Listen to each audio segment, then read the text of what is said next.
Ripple. Nekateri ga sovražijo, nekateri ga naravnost obožujejo. Na čigavi strani sem jaz? Jaz nisem ne na eni, ne na drugi. Jaz mislim, da oboji nimajo prav. Zakaj? Zato, ker mešajo občutke z denarjem. Če mešaš občutke z denarjem, je to odlična formula za izgubo denarja. Če povzamemo recimo kar primer Ripla. Če niste vlagali van recimo samo zgolj iz sovraštva, ste zamudili njegovo zadnjo rast. Če ga naravnost obožujete, bodo vaši občutki zanikali indikatorje, ki vam bodo nakazovali prodajo. Najhujši občutek pa je pohlep.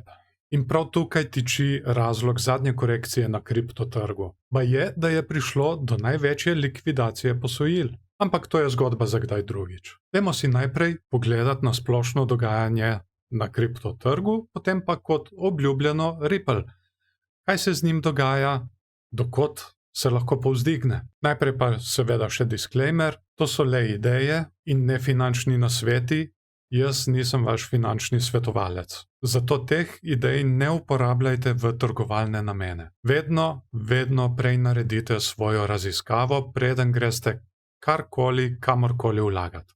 Gledamo dnevni graf tržne kapitalizacije altcoinov. Dosegli smo psihološko mejo 1 bilijon in malček čez, to je tukajle. V ameriških merilih je sicer to 1 trilijon, kot kaže tle na grafu, ampak naj vas to ne zavede. Da bo po takem dosežku določen popravek oziroma korekcija, je povsem logično. Riše se tudi lep uptrend, kot vidimo tukaj. RSI se je lepo popravil in je še vedno nad 50, kar kaže na bikovski trend. Stokastik RSI je tudi tik pred križanjem navzgor, kar tudi kaže na bikovski trend. Svečke ob tem zadnjem popravku imajo kar dolge tele stenje oziroma peclje, kakorkoli se jim že reče, kar tudi nakazuje silovito nakupovanje ob spustu cen in je to v bistvu še en bikovski znak. Na kratko še tedenski graf tržne kapitalizacije altcoinov. Tukaj vidimo, da popravek skoraj da ni opazen. Še vedno imamo lep uptrend, RSI se je celo malček dvignil tukajle, kot vidimo. Stokastik RSI tukajle pa nakazuje, da se v bistvu bikovski momentum šele dobro začenja. To je tedenski graf Bitcoinove dominance in kot vidimo, tle smo prebili zelo pomembno mejo, to je 53%. Ta meja se je zdaj prelevila v odporno mejo iz prej podporne, kar je zelo dobro za altcoine. RSI sicer kaže preprodanost, ampak smo bili že niže, kot vidimo tukaj, tako da je še prostora za padec. Naslednje meje, ki jih vidim, so 50%, ki ni ravno močna, 40% in na to 36%. Še na hitro Bitcoin, gledamo tedenski graf. Dobil sem vprašanja, če je to ta korekcija, ki sem jo napovedoval. Moj odgovor je ne, vsaj ne še. Korekcija bi morala biti še bolj silovita, vsaj za 30, pa tam nekje do 40%. Dotakniti se moramo vsaj 21 tedenskega EMA, to je ta modra črta tukaj. Če izmerim od trenutnega vrha, pa do te modre črte, tukaj, bi to bilo ravno tam nekje 37–38%. Cena, ki bi jo dosegli, če bi se prav zdaj spustili do te modre črte, bi bila tam nekje $45,000. Ampak kot vidimo, je ta trenutna korekcija komaj da opazna. Tukaj tudi vidimo naš prejšnji naraščajoči trikotnik in kot tudi vidimo, smo ga prebili na stran in rišemo novega širšega. Ampak da bomo sigurni, moramo najprej počakati, da se dokonča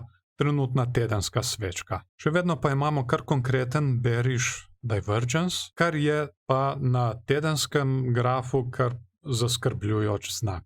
In kot obljubljeno, končno Ripple. Kaj se dogaja z njim? Jaz mislim, da je s to svojo zadnjo rastjo predvsem poskušal zasesti nazaj svoje mesto med kriptovalutami. To je 3., 4. mesto. Vsekakor pa mislim, da ima še velik potencial za rast. Dokot bo zrastel? Videl sem napovedi, da bo dosegel $10, tudi $100 in več. Jaz pa na to pravim,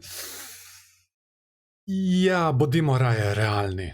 Smo na dnevnem grafu Rippla. Kot vidimo, tukaj tvorimo kar precej velik broadening wedge.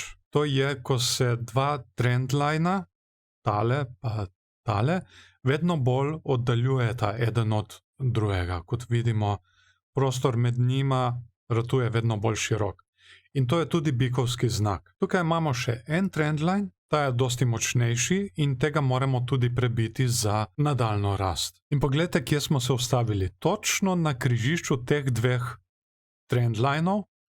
Poleg tega je pa tukaj tudi Fibonacci extension na 0,50, tako da je bil padec oziroma odboj od tukaj povsem logičen. Nas pa trenutno drži po konci 21-dnevni EMA. Stokastika RSI vidimo, da se hoče križati navzgor, kar nakazuje bikovski momentum, vendar moramo najprej počakati, da pride v tole modro območje, da bomo prepričani.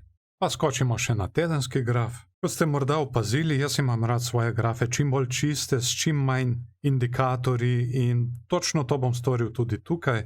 Uporabil bom Fibonacci extension in le en trendline tukaj. Tukaj sta se križala tale trendline in Fibonacci extension pri 0,38, zato je tudi povsem logično, da smo se tukaj le zadržali. Logično je tudi, da moramo tale trendline prebiti za nadaljno rast. Je pa vsekakor zanimiv Fibonacci extension. Poglejte to, črte, ki jih izriše, zelo lepo sovpadajo z zgodovino gibanja cene Rippla. Recimo, ustavili smo se pri 0,38, točno tukaj smo se ustavili že prej, tukaj, kot vidimo. Dosegli smo ceno približno do 0,50, kot vidimo tukaj s stenjem svečke.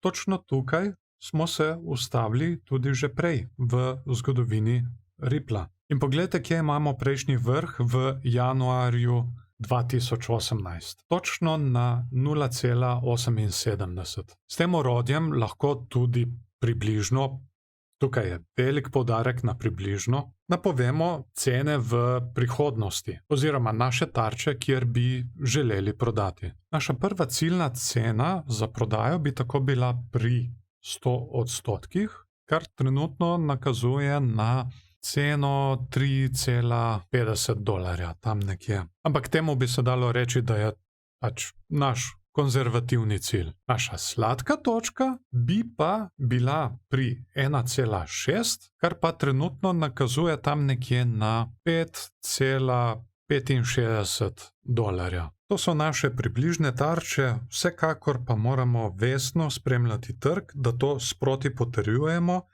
In cilj $5,65 se mi zdi vsekakor realen. Glede na samo impulzivno naravno Rippla pa bomo videli, kako bomo dejansko prišli do tega cilja. Ali bomo te meje kar presekali, kot smo naprimer tole tukajle, 0,23, ali pa se bomo ustavljali ob njih, kot smo se pri 0,38.